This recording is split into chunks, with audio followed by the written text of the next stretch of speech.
আচ্ছা, ও তো ওই দিক থেকে ফিস মজাইছে যে এটাও তো মুস্তুমিয়ার ছেলে। আচ্ছা।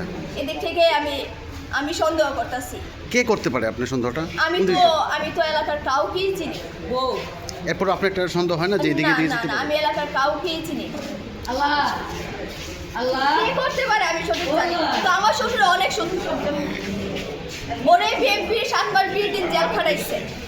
আমার শ্বশুর আওয়ামী লীগ ছিল, আমার শ্বশুর যথেষ্ট পরিমাণ ওরে সিকিউরিটি গার্ড দিয়ে রাখছে।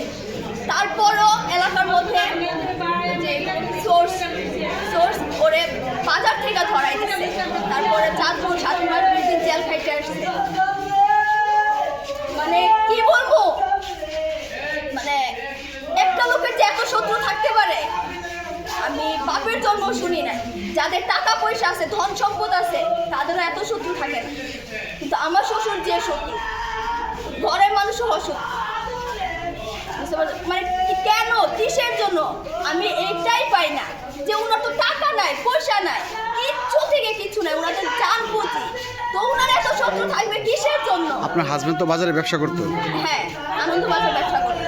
তারপর আমি বলছি যে আনন্দবাজার এত যখন শত্রু, তোমাকে যখন মাছ বিক্রি করতে দেয় না, তোমার কাস্টমার যখন একজন আরেকজন থেকে গেছে, তোমার কাছ থেকে যখন আনিয়ে নেয়, থাক তোমার আর এগুলো আর করা লাগতো না।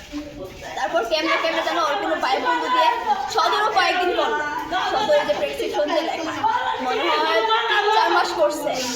তারপর এখন বন্ধুর মধ্যে অনেক কি যেন ঝামেলা হয়েছে দিলীপ মিয়ার। ঝামেলা হওয়ার পরে এখন দল করে, এখন তো অবশ্যই যেতে হবে। বলছে যে কিছু ঝগড়া হবে না। আমি দেখা পর্যন্ত ওর সাথে ছিলাম, বসে ঝগড়া হবে না, তুমি যাও, আমার মেয়ে ঘরে একা। তো আমি ঘরে আয়সা করছি, আমি কিছু হবে না, রাজ্য